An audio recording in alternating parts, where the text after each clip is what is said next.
आज रास्ता बना लिया है तो कल मंजिल भी मिल जाएगी। आज रास्ता बना लिया है तो कल मंजिल भी मिल जाएगी।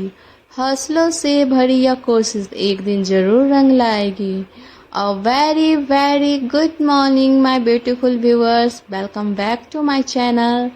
आई होप आप सब अच्छे होंगे और आप सबकी स्टडी भी बहुत अच्छी चल रही होगी।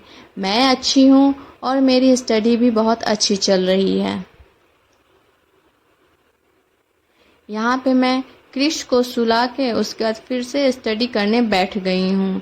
स्टडी में मेरा मॉडर्न हिस्ट्री चल रहा है जिसमें मेरे 2 चैप्टर बचे हुए हैं। बीच में थोड़ा सा बोरियत जैसा लग रहा था तो बीच में मैं अपना पॉलिटिकल साइंस जो एनसीईआरटी का है वो पढ़ने लगी थी, क्योंकि एक ही सब्जेक्ट को आप हर रोज़ पढ़ेंगे तो थोड़ा बोरिंग जैसा होगा। इसीलिए मैंने बीच में थोड़ा सा गैप ले लिया था और उसमें मैंने अपना पॉलिटी करने लगी थी। और फिर से जब लगा कि नहीं अब ठीक है, बोरिंग थोड़ा सा दूर हो गया है, तो फिर से मैं अपने ऑप्शनल पे ले आई हूँ। तो ऑप्शनल में मेरा मॉडर्न हिस्ट्री में बस 2 चैप्टर बचे हुए हैं, वो कंप्लीट हो जाएगा। उसके बाद फिर मैं सोच रही हूँ अगले वीक से, क्योंकि एक ही सब्जेक्ट को पढ़ते पढ़ते ना बोरिंग जैसा हो रहा है, तो मैं अपना एक ऑप्शनल और एक जीएस पेपर उसमें रखूँगी, जिससे थोड़ा सा मूड चेंज होता रहेगा। क्योंकि करेंट अफेयर तो है, करेंट अफेयर में भी मैं सोच रही हूँ थोड़ा सा कुछ अलग पढ़ने का। इसके लिए मैं मंथली मैगजीन विज़न का है, वो बहुत सारे टॉपर्स भी बताए हैं कि वो बहुत अच्छा होता है, तो इसीलिए मैं सोची हूँ कि मंथली मैगजीन जो विज़न का है वो उससे रेडी करूँ करेंट अफेयर। और डेली बेसिस पे दृष्टि का भी मैं देखी हूँ, वो भी बहुत अच्छा रहता है, क्योंकि उसमें क्या रहता है कि करेंट अफेयर जो आते हैं उससे रिलेटेड जो प्रीवियस ईयर क्वेश्चन में पूछे गए थे क्वेश्चन वो भी दिया रहता है, और उसके बाद उससे क्या क्वेश्चन बन सकता है प्रीलिम्स, पीटी और मेंस के लिए, वो सब भी दिया रहता है। तो इससे ये आसानी होगी कि जो हम करेंट अफेयर पढ़ रहे हैं या जो हम पढ़ रहे हैं उससे किस तरह का क्वेश्चन बन सकता है। तो इसीलिए मैं डेली बेसिस पे दृष्टि का करेंट अफेयर स्टार्ट करने वाली हूँ, और मंथली मैगजीन विज़न का, और फिर द हिंदू का जो आता है यूट्यूब पर एनालिसिस करके वो देखना सोच रही हूँ स्टार्ट करूँ अगर टाइम मिला तो। ऐसे तो मैं दृष्टि और विज़न का ज़रूर करूँगी, क्योंकि वो मुझे ठीक लगा है पढ़ने में भी, और वो सारे टॉपर्स बताते हैं कि वो सही रहता है यूपीएससी के लिए। अभी मैं अपनी स्टडी पे ज़्यादा टाइम तो नहीं दे पा रही हूँ, लेकिन हाँ इतना है कि जितना टाइम दे रही हूँ उससे जो टॉपिक मैं पढ़ रही हूँ वो मुझे समझ में आ रहा है। पहले ये था कि जो जो ज़्यादा पढ़ती थी, मतलब कि ज़्यादा टाइम देती थी तो ज़्यादा पढ़ती भी थी, तो उससे थोड़ा ही समझ में आता था, मतलब कुछ ही पार्ट समझ में आता था, कुछ पार्ट भूल है। क्योंकि आप जब ज़्यादा पढ़ोगे तो उतना चीज़ें दिमाग में नहीं रहती है, उसके लिए फिर आपको रिवीजन करना होता है, रिवीजन करने के लिए भी टाइम चाहिए। तो अभी तो ये पॉसिबल नहीं है कि मैं बहुत ज़्यादा पढ़ूँ और फिर रिवीजन करूँ, क्योंकि अभी क्रिश है साथ में और घर में का काम भी रहता है।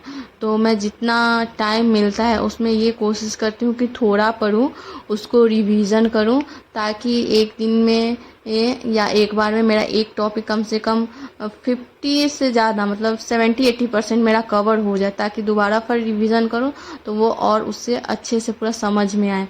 इसीलिए थोड़ा थोड़ा कर रही हूँ, बट अगले वीक से मैं जीएस का भी सब्जेक्ट रखूँगी, क्योंकि इतना स्लोली चलना भी ठीक नहीं होता है, क्योंकि यूपीएससी का सिलेबस बहुत बड़ा है और इसके लिए उसे कवर करने में भी काफ़ी टाइम लगता है। और आजकल क्वेश्चन ऐसे ऐसे पूछ रहे हैं जिसको सॉल्व करना बहुत ही मुश्किल हो रहा है।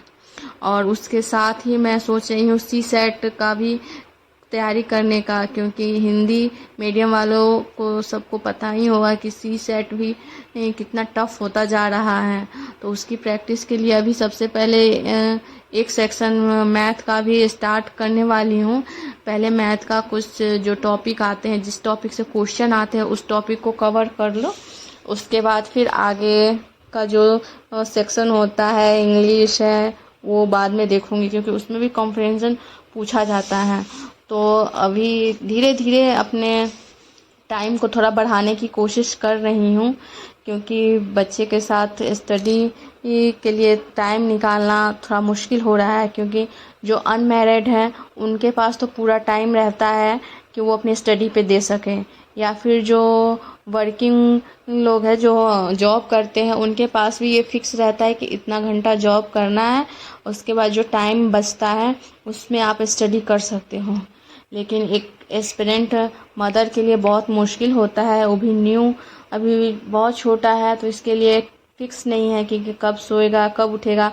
कभी कभी ऐसा होता है कि वो रात में सोता ही नहीं है, सुबह सोता है। तो उसी के हिसाब से मैं अपनी स्टडी भी करती हूँ, क्योंकि मेरे लिए स्टडी भी इम्पोर्टेंट है और क्रिस को संभालना भी बहुत इम्पोर्टेंट है। हस्बैंड भी संभालते हैं, लेकिन उनका ऑफिस रहता है, तो वो जब उनका ऑफिस रहता है तब मुझे ही संभालना पड़ता है। तो इसलिए मैं दोनों में बैलेंस करके चल रही हूँ ताकि मुझे दिक्कत ना हो।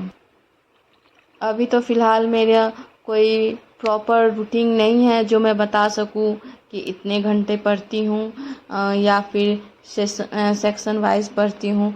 लेकिन ये रहता है कि सबसे पहले मैं अपना टू डू लिस्ट बना लेती हूँ, थोड़ा कम टॉपिक रखती हूँ जिसको मैं अच्छे से कवर कर सकूँ, उसको किसी भी तरह कंप्लीट करके उसके बाद फिर आगे अगर टाइम मिलता है तो एक दो टॉपिक और कर लेती हूँ। लेकिन हाँ, मुझे इसमें थोड़ा सा चेंजेस करना है, क्योंकि मेरा ऑप्शनल कंप्लीट होने वाला है, तो उसके साथ मुझे प्रीवियस ईयर क्वेश्चन और प्रैक्टिस सेट भी लगाने का मैं सोच रही हूँ। बस ये समझ नहीं आ रहा है कि किसका लगाऊं, क्योंकि कुछ लोग बोल रहे थे कि पहले अच्छे से कवर हो जाए, तो उसके बाद तो सबसे पहले तो अभी मैं थोड़ी पढ़ी हूँ जिससे मेरे दिमाग में रिकॉल हुआ है, जो पहले पढ़ी थी उसके हिसाब से। अब क्या है कि अब ऑप्शनल का मुझे नोट्स बनाना है, और नोट्स जब कंप्लीट हो जाएंगे और उसको जब रिवाइज कर लूँगी तब मैं आंसर राइटिंग उसका स्टार्ट करूँगी। तो जब तक इधर ऑप्शनल का नोट्स बनेगा तब तक उधर मेरा जीएस पेपर कंप्लीट हो जाएगा। हमेशा हमें अपने लक्ष्य के लिए यह सोचते रहना चाहिए कि वो एक लाइन मुझे याद आ रही है, मन के हारे हार मन के जीते जीत। तो इसीलिए हमें हिम्मत नहीं हारनी है, हमें लास्ट टाइम तक अपना बेस्ट देते रहना है। आगे जो होना होगा वो देखा जाएगा, लेकिन कल को हमारे मन में ये नहीं होना चाहिए कि हमने कोशिश नहीं की है।